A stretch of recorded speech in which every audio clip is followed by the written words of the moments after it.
Halo, kami dari kelompok 4 akan menjelaskan tentang pengujian hipotesis. Di sini saya akan memperkenalkan diri saya. Nama saya Maria Malgania CO dengan NIM 2306040036. Untuk yang pertama, saya akan menjelaskan tentang definisi hipotesis statistik. Yang pertama, pernyataan statistik tentang parameter populasi. Statistik adalah ukuran-ukuran yang dikenakan pada sampel SP atau rata-rata. S sama dengan simpangan baku, S kuadrat sama dengan variance, R sama dengan korelasi. Hipotesis berasal dari bahasa Yunani. Hupo berarti lemah atau kurang atau di bawah.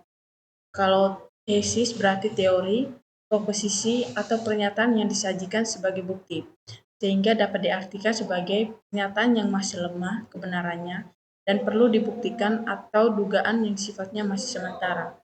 Pengujian hipotesis adalah suatu prosedur yang dilakukan dengan tujuan memutuskan apakah menerima atau menolak hipotesis mengenai parameter populasi. Yang berikutnya, pasangan hipotesis. Yang pertama, hipotesis nol atau H0, hipotesis yang diartikan sebagai tidak adanya perbedaan antara ukuran populasi dan ukuran sampel. Yang kedua, hipotesis alternatif atau hipotesis 1. Lawannya hipotesis nol, adanya perbedaan data populasi dengan data sampel. Yang berikutnya 3 bentuk rumusan hipotesis. Yang pertama, hipotesis deskriptif.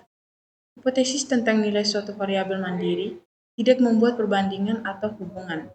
Sebagai contoh, bila rumusan masalah yang sebagai berikut. Yang pertama, seberapa tinggi produktivitas alat tangkap gillnet. Yang kedua, berapa lama umur teknis alat tangkap bahkan tancap. Dengan rumus hipotesis, produktivitas gillnet mencapai 8 tahun, umur teknis bagan tancap mencapai 5 tahun. Yang kedua, hipotesis komparatif. Pernyataan yang menunjukkan dugaan nilai dalam satu variabel atau lebih pada sampel yang berbeda. Sebagai contoh rumusan hipotesis komparatif yaitu pertama, apakah ada perbedaan produktivitas gillnet di Tubodo atau Probolinggo? Yang kedua, apakah ada perbedaan aktivitas Trau dan Cantrang?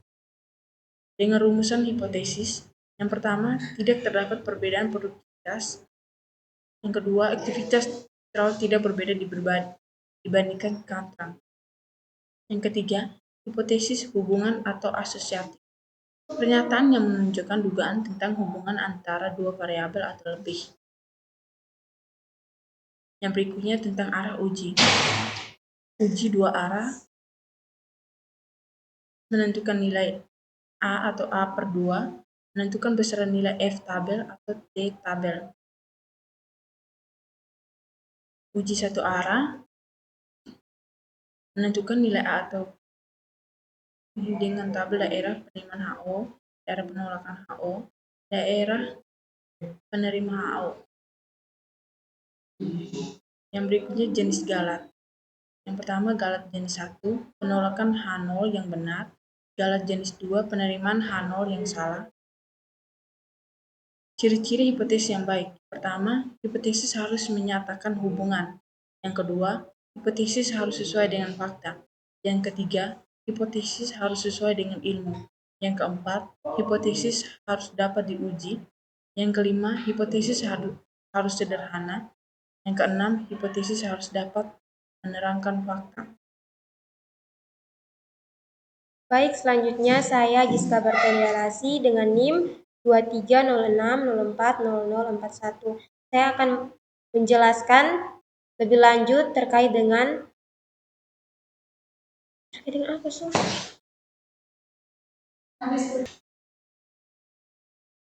Baik, selanjutnya saya Giska Berkendalasi dengan NIM 2306040041. Saya akan melanjutkan penjelasan tentang pengujian hipotesis. Saya akan menjelaskan prosedur pengujian hipotesis. Yang pertama, tentukan formulasi hipotesis, dan yang berikut tentukan taraf nyata, dan yang berikutnya tentukan kriteria pengujian, dan selanjutnya hitung nilai uji statistik, dan terakhir kesimpulan.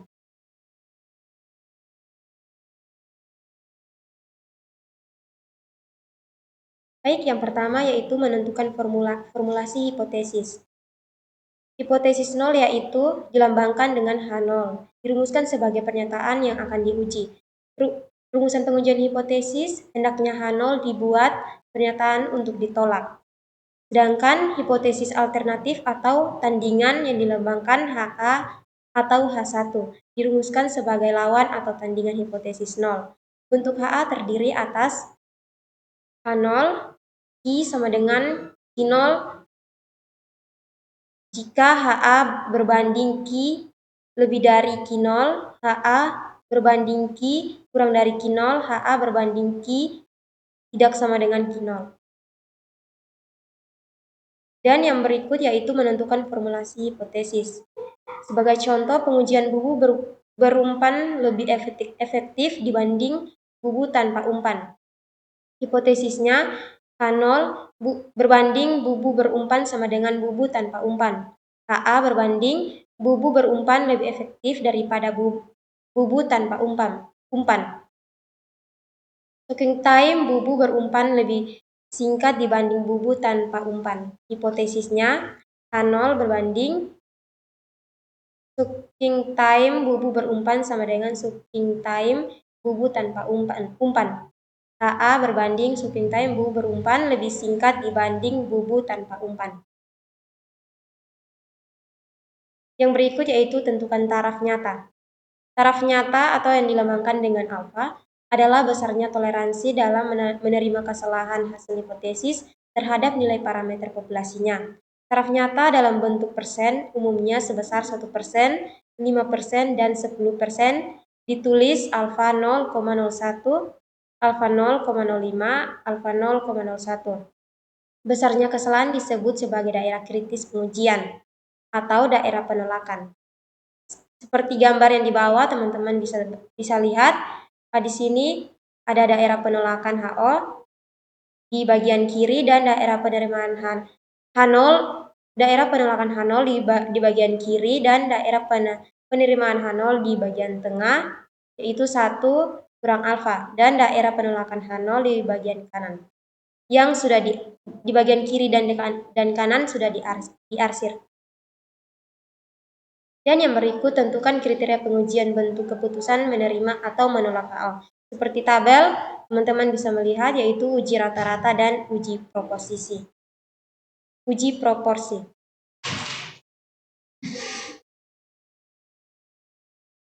Yang berikut yaitu menentukan nilai uji statistik. Uji hipotesis 1 rata-rata. Simpangan baku yaitu sampel besar Z0 sama dengan X bar kurang mu0 per varians X bar sama dengan X bar kurang mu0 per varians per akar N. Dan sampel kecil yaitu T0 sama dengan X bar kurang mu0 per varians X bar sama dengan X bar. Yang berikut yaitu menentukan nilai uji statistik. Pada bagian B, uji hipotesis beda 2 rata-rata terdapat pada tabel, yaitu ada simpangan baku populasi diketahui, ada simpangan baku populasi tidak diketahui, ada sampel besar dan juga ada sampel kecil. Hipotesis beda 2 rata-rata terdapat pada tabel, ada pengamatan tidak berpasangan dan ada pengamatan berpasangan, ada sampel besar dan juga sampel kecil. D sama dengan rata-rata nilai D, SD sama dengan simpangan baku nilai D, N sama dengan banyaknya pasangan, itu berdistribusi DB sama dengan N kurang 1. Yang kelima yaitu membuat kesimpulan. Pembuatan kesimpulan merupakan penetapan kesimpulan dalam hal penerimaan atau penolakan hipotesis nol yang sesuai dengan kriteria pengujiannya. Perkenalkan, nama saya Maria Pedapadi dengan NIM 2306040047. Di sini saya akan menjelaskan contoh soal dari pengujian hipotesis.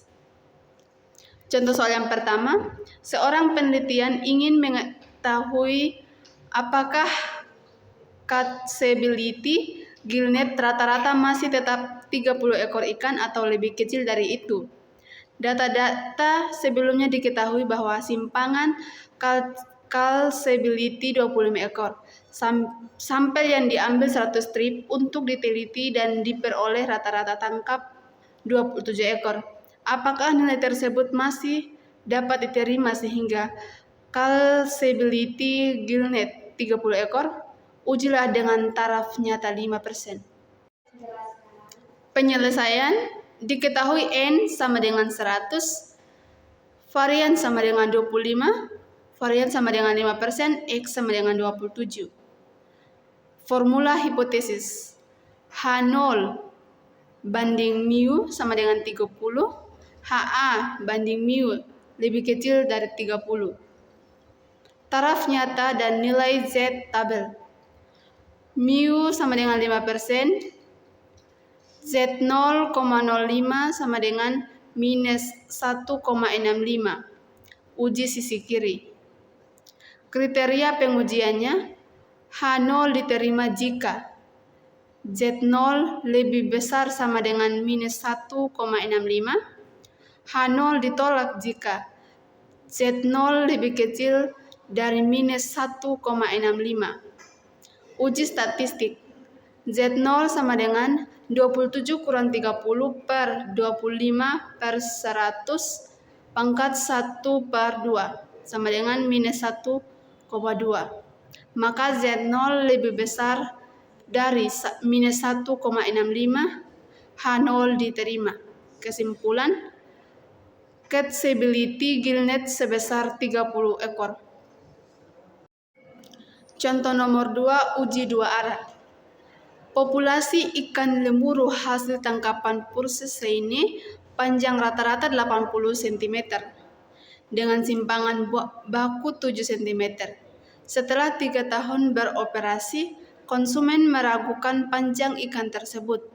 Guna meyakinkan keabsahan hipotesis itu, seorang peneliti mengambil sampel acak 100 ekor ikan lemuru dan diperoleh hasil perhitungan panjang rata-rata ikan adalah 83 cm dan standar definisinya tetap. Apakah ada alasan untuk meragukan bahwa rata-rata panjang ikan lemuru yang dihasilkan alat tangkap Purses ini sama dengan 80 cm pada taraf signifikan 5%?